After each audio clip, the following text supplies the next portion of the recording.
What's up, everybody? Tricks Ridiculous back with another video, and in this one I wanted to talk about raid perks, raid gear, and my honest review of them. Before we do, be sure to hit that like button and subscribe if you're new to the channel. Those are free, great ways to support the channel, and I really appreciate it. But without further ado, let's jump right into it. Now, I wanted to put this together because I kind of was thinking about some of the content, looking at some of the content I've been putting out, and I've realized that I haven't really put out like a build video in quite a while, and I feel like a lot of my recent content has been more commentary on the game than anything. So I kind of went back and looked at my current builds and, you know, what I'm kind of rocking, where I kind of see some of my characters going.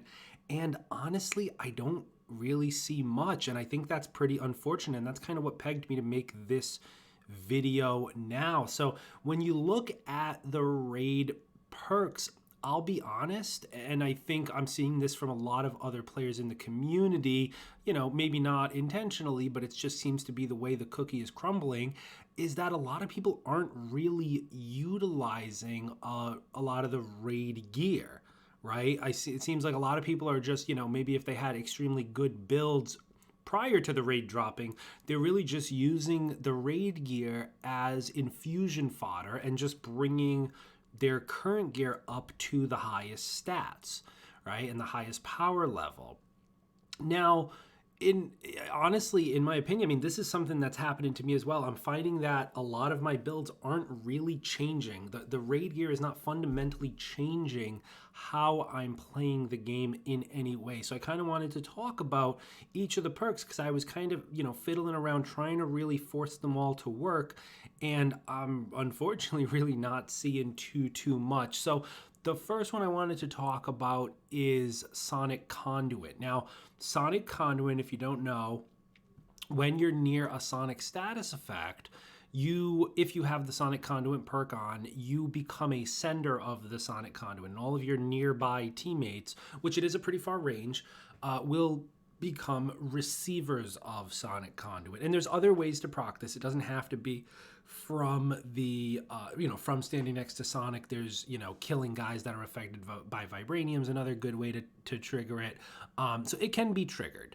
And what you can do is pair this with perks on the raid gear that give sender and receiver buffs, okay? So, you know, buffs that say when you are a sender, you get a certain bonus. When you are a receiver, you get a certain bonus. Now, I think this was a little misrepresented, in a recent developer live stream prior to the raid, and I don't think it was intentional. I think it was just a miscommunication, but I think at least I was led to believe that when someone was a receiver of the Sonic Conduit effect, it would be as though they were also standing near a Sonic enemy, meaning they would get intrinsic and heroic regeneration, as you all know you do when you're standing near a Sonic enemy. That was how I thought the perk was going to work. It does not work like that. In fact, it does not give the receiver or any of the receivers any, you know, Sonic status effect bonuses.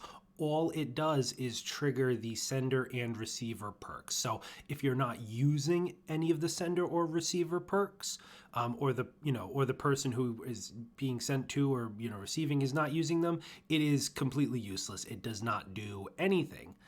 This is unfortunate in my opinion. I think it would be a lot better perk if it also sent the Sonic status effect to your teammates. I feel like that would be a really good perk for certain characters, to be able to really become support characters, to really stick to like applying Sonic, being in that Sonic, and then sending Sonic to their teammates. And then if their teammates also got heroic and intrinsic charge off of that, that would be a really nice support perk that I could see a lot of characters taking advantage of. Unfortunately, it does not work that way, and that is a miss by Crystal Dynamics, in my opinion.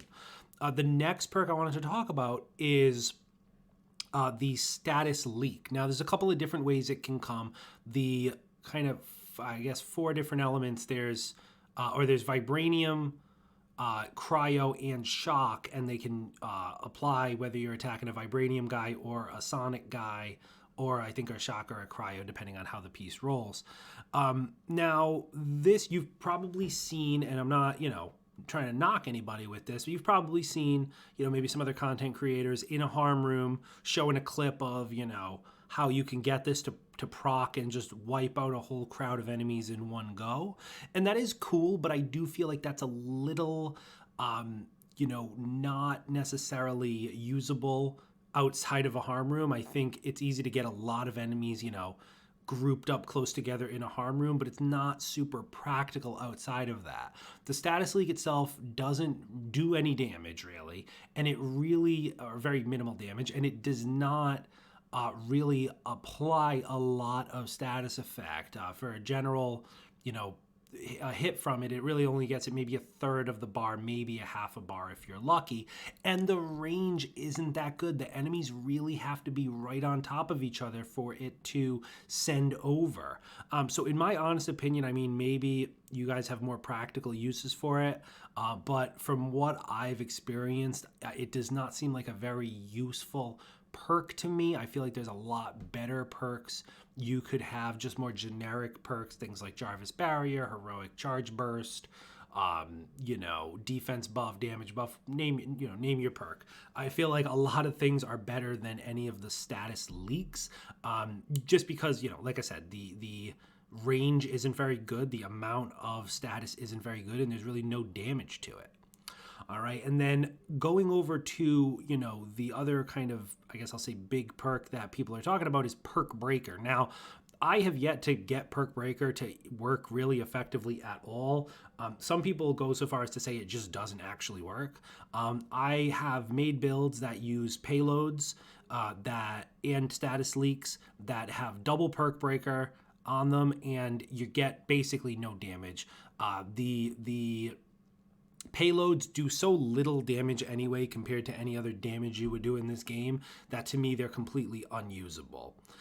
So really, where does that leave us? I mean, those are kind of the big perks, right? Other than that, I mean, there are a few benefits to raid gear. Some characters, it depends, but some characters do have, pieces that are just kind of strict upgrades. Hawkeye is a great example because Hawkeye can get the chest piece from the Elite Raid that has the double split shot arrow, or and it can roll with potentially a good raid, decent raid perk, but also roll with precision. The piece you get from the priority mission cannot roll precision, and it can roll at a very high, a high stat roll too. So, I mean, things like that are very targeted, specific pieces that you're looking for can be good, but even the problem with that is you're looking for perks that you already have. You just need a better version of them.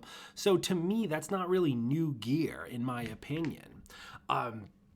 So honestly, I mean, where does that really leave us with the raid gear? Well, not in a really good spot. I mean, like I said, it's pretty much just, from my perspective, that we're really, a lot of players who are just playing the same builds with the same, gear they're using, and they're just kind of putting some raid gear into their good rolled pieces already just to get them to a higher stat boost.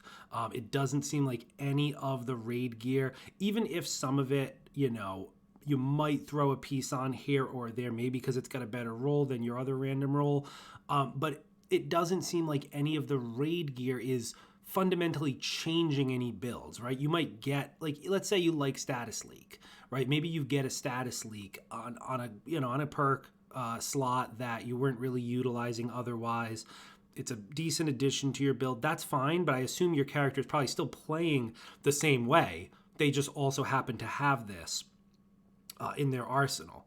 So that's pretty much it. I mean, the only other things that are kind of nice about the raid gear is that you can get faultless buff on your ranged piece now, which, and you can get it to roll with might, so you can really open up your melee builds to get, if you're getting faultless buff in the 2 slot, you can open up your melee piece to get something else in the melee slot.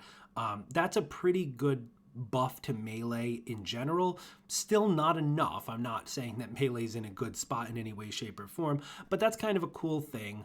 The other thing is, Vibranium. A lot of Vibranium payloads, even on minor artifacts, and that could be pretty good. And the other thing, too, is the only thing I'm finding that my builds are changing to is that I'm just using more and more Vibranium, not even because I want to, but just because it's so mandatory in the raid. It's like using Vibranium in the raid is so much more beneficial than not using Vibranium, almost regardless of what your actual build is. If you have absolute god rolls across the board, but you're not using Vibranium, you're handicapping yourself pretty hard in the raid. Now, obviously, in a team environment, if you've got someone applying a ton of Vibranium, maybe you get away working with a team, but just as an individual character, you're going to be extremely soft, to echoes of all sizes. So just really not crazy about shoehorning people into, forcing them into use Vibranium, but it is what it is, and that's kind of what you need for the raid. But other than that, I don't really see that raid gear is useful outside of the raid for the majority of content. I'm really finding that most of my general gear and general builds that I've been using are just continuing to stay the same, just at higher stats. Anyway, just wanted to kind of throw that out there. Let me know down in the comments what you think. Are you using something completely different? Have your builds totally changed from what they were pre-raid, or are your characters still playing the same, just with different perks? Let me know down in the comments. But that's really it from me, guys. Be sure to like and subscribe if you're new. Join the Discord for LFG and other Marvel news, and consider becoming a channel member as well. All those links will be down in the description. That's it for me, guys, and I'll see you in the next one.